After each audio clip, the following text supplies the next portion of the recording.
Bienvenue sur la page de Mumbeso. Bon, pluie de bénédictions à tous, n'est-ce pas, à vous qui regardez la vidéo. Je viens de rentrer du boulot, épuisé, mais je suis obligé de faire cette vidéo, faire cette sortie.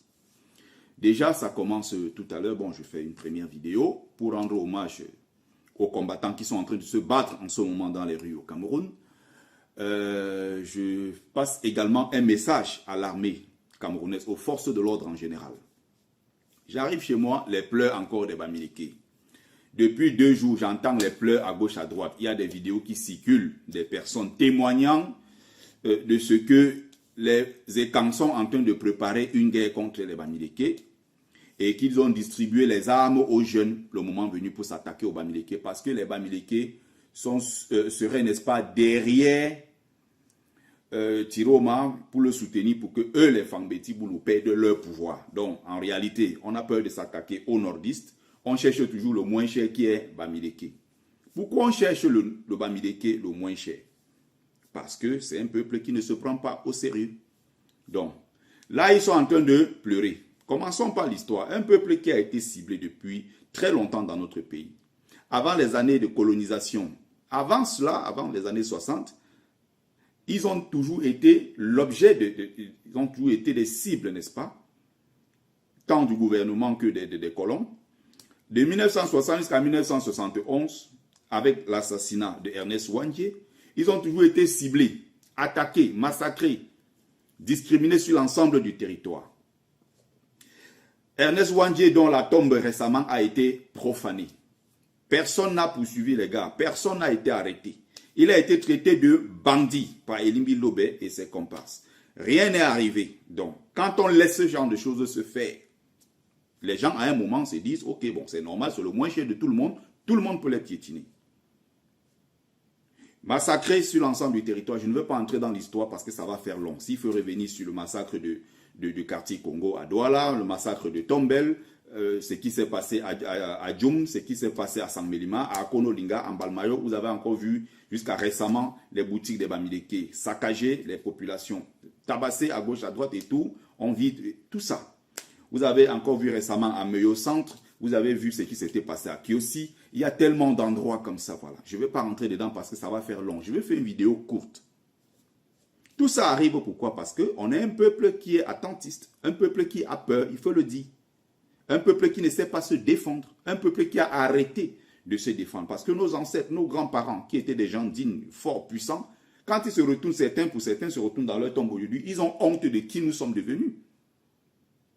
On est encore en train de subir comme ça les conséquences, n'est-ce pas, ce traumatisme-là de la guerre de l'indépendance.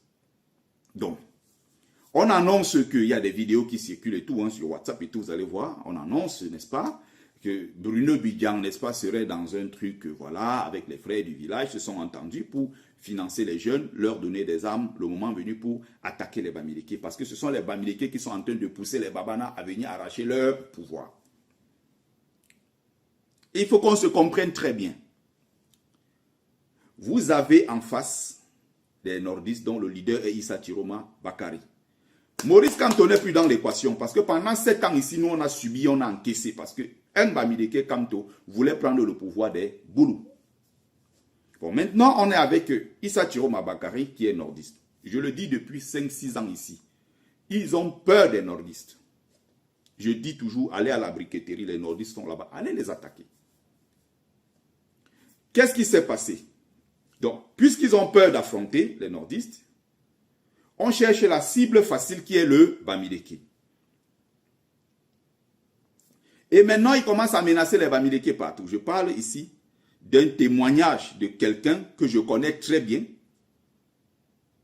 sur place à Yaoundé, où l'autre jour, ils ont été menacés et on est venu bousculer leur comptoir en leur disant que dégagez de ce village, allez faire ça au Carrefour Tiroma, allez chercher l'endroit là-bas Tiroma, puisque c'est vous qui avez voté massivement Tiroma. Vous allez partir d'ici, rentrer, avoir votre Tiroma là-bas, vous allez rentrer à l'ouest.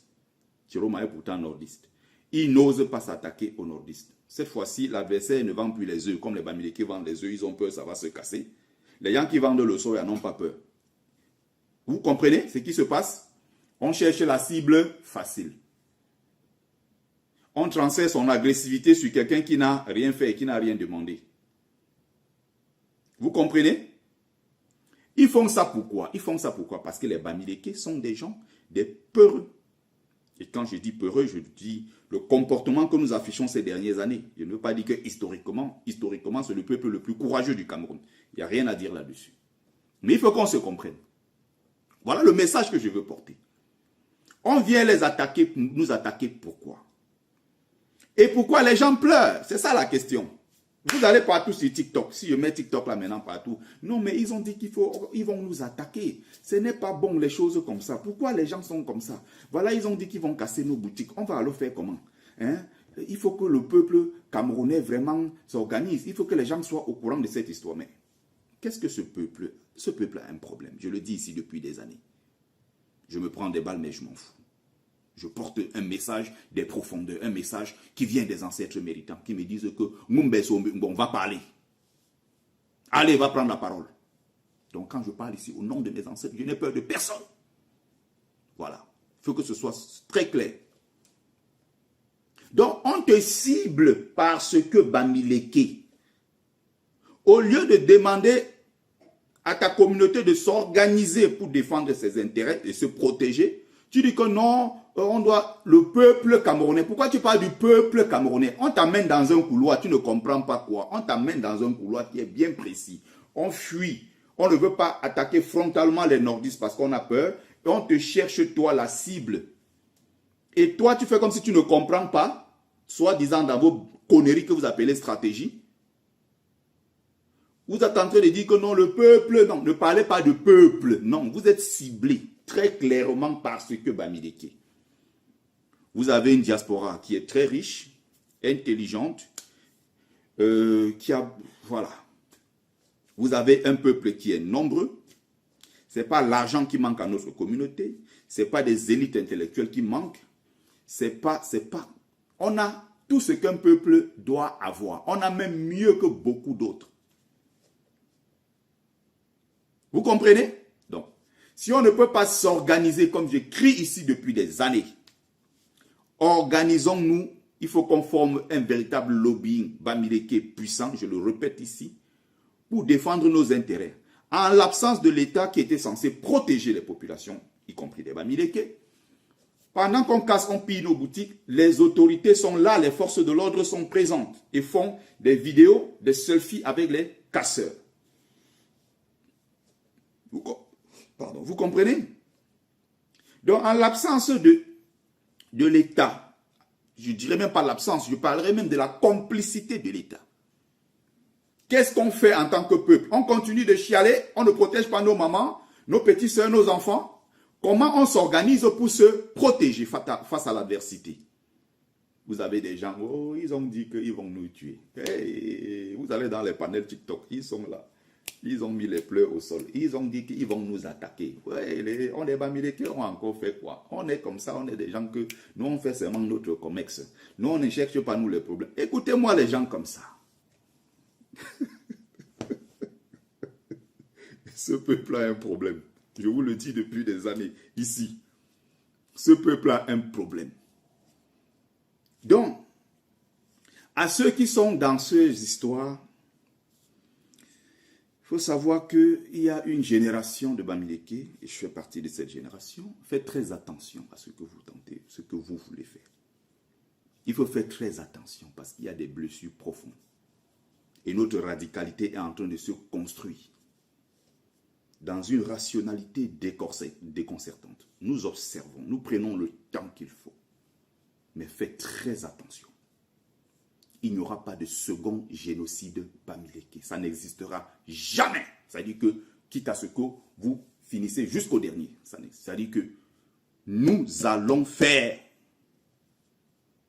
du sale. Je le répète ici. Le peuple Bamileke est prêt. Et quand je le dis ici, je m'appelle Sikanti Bertrand. De mon titre de notable Mumbeso Mbumbo. Quand je parle, je ne recule pas. Je parle comme ça en regardant tout droit dans les yeux ceux-là qui ont l'intention dans ce pays-là de s'attaquer au peuple Bamileke. Ce qui va arriver derrière, ça sera terrible. Essayez, vous verrez. Et je le dis ici, nous sommes préparés. Faites très attention. Faites très attention. Et quand ça va commencer, on sait quand ça commence. On ne sait jamais quand ça va s'arrêter. Faites très attention. C'était un autre message d'avertissement. Je le fais depuis des années. Évitons ce qui est en train de se préparer. Vous n'êtes pas plus fou que les Bamileke. Vous comprenez? Vous n'êtes pas plus téméraire que les Bamileke. Faites très attention.